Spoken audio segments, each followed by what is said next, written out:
अब आप बताइए कि जीवनी शक्ति वीर्य, जो एक मन अन्न खाने के बाद एक बार बच्चा पैदा करने की सामर्थ्य वाला वीर अंदर आता है, और हमारे कहीं वीर की थैली नहीं है, कहीं भी नहीं है। जैसे पित्त की थैली होती है, ऐसे वीर की थैली थोड़ी है। एक मनोवाह नाड़ी है, वो रक्त की मथानी है।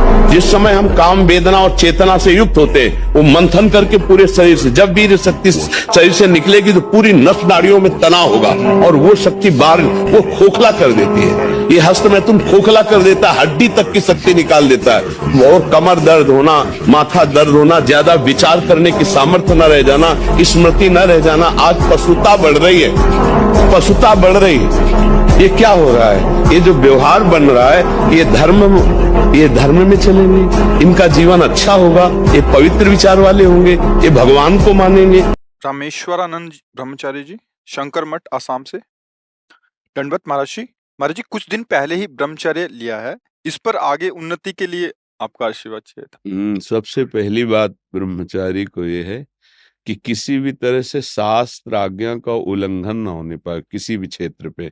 जैसे स्वाभाविक आकर्षण होता है पुरुष शरीर का स्त्री शरीर में, स्त्री शरीर का पुरुष शरीर में, और इस आकर्षण में यदि हम नजदीकीपन बनाए तो हम ब्रह्मचारी नहीं रह सकते हैं। जैसे किसी किसी के अन्य भी आकर्षण है, तो हमको अपनी मनोवृत्ति को देखना चाहिए कि काम संबंधी आकर्षण किधर है, और उस दिशा से बचना चाहिए। क्योंकि ब्रह्मचर्य एक ऐसी अमोघ वस्तु है कि जो चिंतन मात्र से भी नष्ट हो सकती है। क्रिया प्रक्रिया संग, ये तो आगे की बात हो गई। जैसे हम गाढ़ काम चिंतन में हो गए, तो हमारे अंदर एक मनोवाह नाड़ी है, वो नाड़ी मथानी समझिए। जैसे दूध को जमा कर दही किया गया, और दही का जब मंथन किया गया तो उससे मक्खन घी निकलता है। ऐसे पूरे शरीर में, इस पांच भौतिक देह में कहीं भी देख लो, जैसे पित्त की थैली है, और ऐसे ऐसे कहीं वीर की थैली नहीं है। ब्रह्मचर्य जो वीर है उसकी कहीं थैली नहीं है। वो पूरे रक्त को वो मनोवाह नाड़ी मथानी की तरह चिंतन से, जब आपका कामोत्तेजित चिंतन हुआ तो मंथन कर देगी। अब मंथन कर दिया तो फिर लघु शंका में, स्वप्न दोष में किसी न किसी तरह वो निकल जाए। अखंड ब्रह्मचारी जी के लिए चिंतन भी रोकना है, क्योंकि ध्यायतो विषयान, जहां हम विषयों का ध्यान किया तो संगस्तेषु उपजायते, उसमें आसक्ति पैदा होगी, फिर क्रियाएं आगे होने लगेंगी। तो हमारा जिधर कामाकर्षण है उनके संग से, उनके संभाषण से बचे। पहला, सबसे पहला कर्तव्य, जीवन में ब्रह्मचारी को कभी भी सानिध्य प्रगट में या एकांत में काम संबंधी चेष्टाओं का नहीं करना चाहिए। बिल्कुल किसी भी बहाने से संभाषण, किसी भी बहाने से स्पर्श, किसी भी बहाने से चित्र आदि देखना, वो आजकल मोबाइल भी होते हैं तो मोबाइल आदि में, क्योंकि कामोत्तेजना जब चढ़ती तो वही विषय हमें अच्छा लगता है, तो उस विषय का किसी भी तरह से हम पोषण न होने दें। ये पक्की जीवन की बात समझ ले। अगर ब्रह्मचर्य रहना है तो विपरीत आकर्षण जो हो रहा है उससे हमें दूरी बना के रहना। अगर तनिक भी सिद्धि कोई दिखाए तो गिर ही जाएगा, वो भ्रष्ट ही हो जाएगा। और जब ब्रह्मचर्य रहा जाता है तो उसको सुविधा माया देती है ब्रह्मचर्य नष्ट करने की, ये बैठालना चाहिए।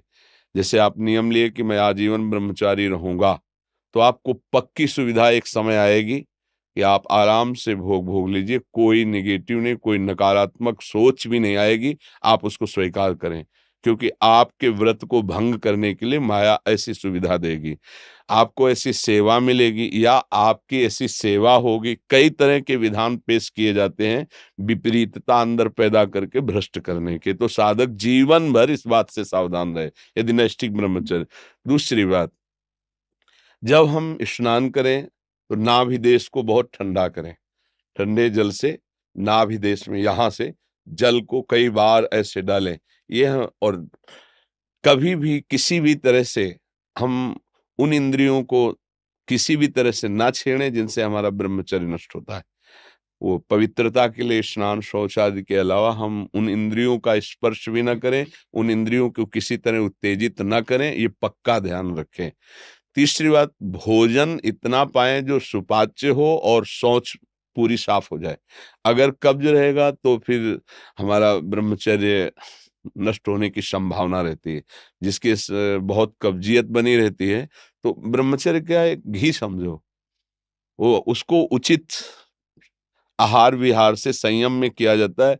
और ब्रह्मचर्य को पुष्ट रखने के लिए कम से कम 48 मिनट बिना हिले डुले पद्मासन और सिद्धासन का अभ्यास करना चाहिए, मेरुदंड सीधी करके। पद्मासन लगाना जानते हो?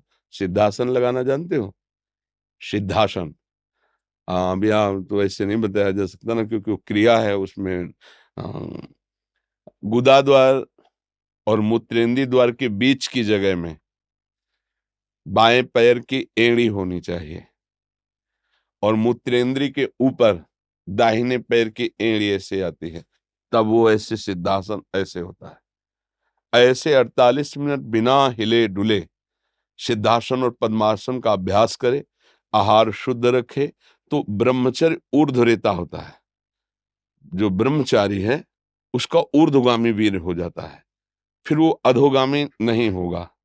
यदि अधोगामी शुरू हो गया है तो ऊर्ध्वगामी करने में बहुत कष्टप्रद। अभी आपकी नवीन अवस्था है, बहुत बढ़िया अवसर है जीवन को ब्रह्ममय बनाने का।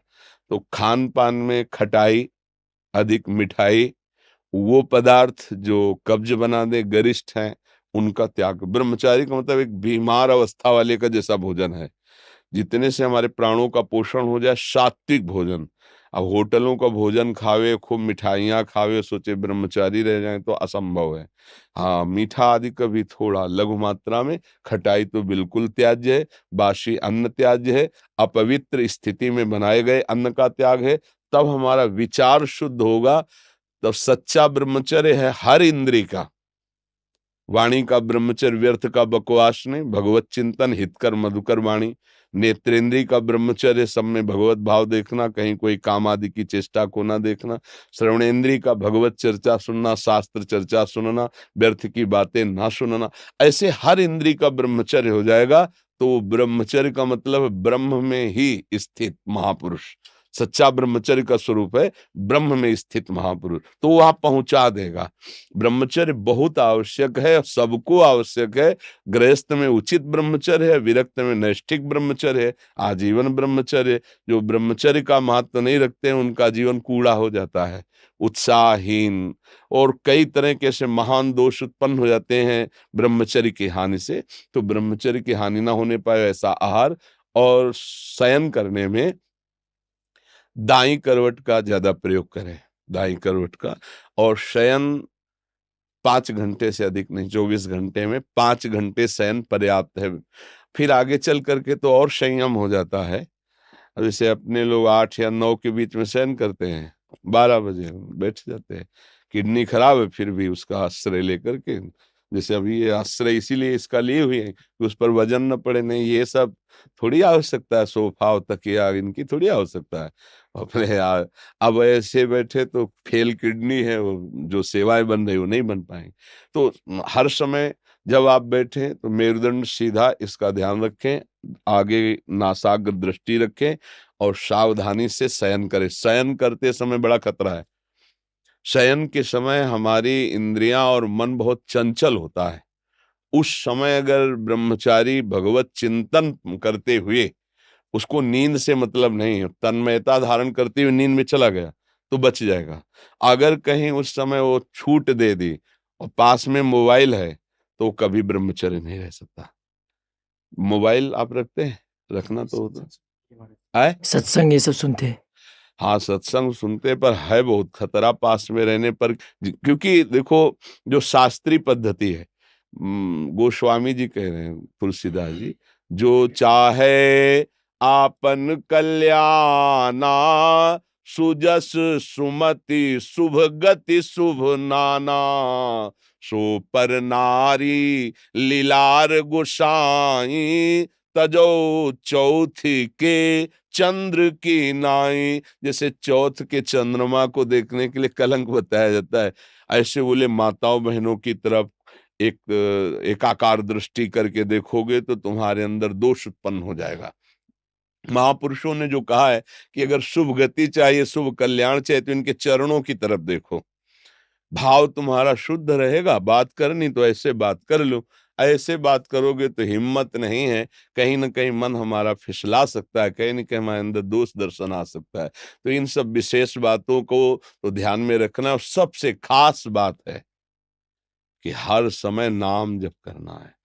अगर नाम जप से चूक गए तो सब मिटिया मिट हो जाएगा, और नाम जप हो रहा है तो सब समझ जाएगा, पक्का समझना। क्योंकि भगवत चिंतन हो रहा है ना, नाम जप चल रहा है ना, वो सब संभाल लेगा, सब इंद्रियों को अंतर्मुख कर लेगा, सब समझ ले। भजन नहीं है तो फिर अध्यात्म को धारण करना कठिन है। वैसे अब क्या बताएं, ऐसा समय कि मोबाइल एक आवश्यक सामग्री सी बन गई है। आज तक नहीं मोबाइल है, चलाना भी नहीं आता, जीवन में नहीं। जीवन में क्या, अभी तो 30-35 से तो चला है, 25-30 वर्ष से चला होगा मोबाइल। पीछे तो हमने कभी मोबाइल नाम सुना ही नहीं था। तो आधुनिकता अभी 25-30 वर्ष से इतनी बढ़ती बढ़ती चली गई कि जन जन के हाथ में हो गया ये। तो ना कभी रखा है, और भगवान कृपा करे ना आगे कभी रखना पड़े। कोई पर्सनल इसका प्रयोग नहीं है, जो प्रयोग समाज का है वो 2-4 लोग अपने रखते हैं, अपने करते हैं। हमें लगता है ब्रह्मचारी अगर सत्संग सुनने के लिए वो चिप वाला प्रयोग करे और सत्संग केवल, वो ऐसे यंत्र आते हैं ना कि जैसे चिप लगा दो सत्संग सुनते रहो, मेमोरी कार्ड। हाँ ऐसा कुछ। मतलब इसको सर्च करके हम सत्संग सुने तो कभी ऐसी बुद्धि हो जाएगी कि सर्च करके हम गलत भी देख सकते हैं। और एक बार अगर उतर गए, फिसल गए, फिर वो मतलब चढ़ पाना बहुत कठिन होता है। जैसे बालू का बांध होता है, एक बार टूट जाए फिर उसे बांधना बहुत कठिन हो जाता है। तो हमारी प्रार्थना है कि अगर आप मोबाइल रहित जीवन व्यतीत कर सके तो अच्छी बात है।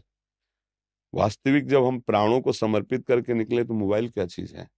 अगर सत्संग आपको सुनना है तो आप किसी भी भाई से मिलते तो है ही, मिल समाज है तो वो यूट्यूब से आपके सत्संग को भर देगा, आप उसको सुन लिया। फिर आप नवीन भरवा लीजिए, यंत्र रखिए, पर मन को संभालने के लिए अगर ये कहीं भूल से ऐसा कुछ हो गया तो फिर बहुत ही, तो हमें लगता है साधक को तो सावधान रहना चाहिए। दिन भर तो शांति हो, जब शाम के शयन करने जाए और मोबाइल पास है तो मुझे लगता है खतरा पास रखा हुआ है साधक के पास। इसीलिए किसी साधक के पास नहीं मिलेगा, जिनको सेवाएं हैं उनके पास है। और उनको भी, चाहे वो बूढ़ा हो चाहे बड़ा हो, कभी भी किसी भी क्षण चेक किया जा सकता है, हमारे यहाँ का सिद्धांत है। तो सबकी जांच है, इसके ऐसा नहीं कि तुम मनमानी जो कुछ चाहो सो कर सको। और भगवान की कृपा से उन्हीं को दिया गया है जिनकी कसौटी में कस करके जो पास हैं। तो मुझे लगता है बच्चा, अभी तुम नवीन बच्चे हो, मोबाइल का संग त्यागो, फिर आगे बढ़ो तो बहुत अच्छे महात्मा बन जाओगे। क्योंकि अभी नवीन अवस्था है ना, आज जगत का कल्याण करने वाले बन जाओगे। सतरति सतरति सा लोकांतारे, बहुत आनंद आएगा, बहुत आनंद। थोड़ा 10-20 वर्ष ब्रह्मचर्य रहो, फिर आप देखो कैसा आनंद आता है। कोई भी सर्दी गर्मी बरसात, मान अपमान दुख सुख छू नहीं पाता। हर कष्ट को सहने की सामर्थ ब्रह्मचारी के अंदर होती है।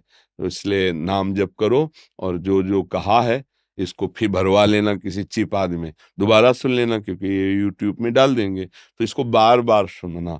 हाँ, ब्रह्मचर्य के लिए ये बहुत आवश्यक है कि हम कोई किसी भी तरह इंद्री का दुलार न करें, किसी भी तरह हम ऐसा आहार न करें, किसी भी तरह हम ऐसा व्यवहार न करें, तो हमारा ब्रह्मचर्य पुष्ट हो जाएगा।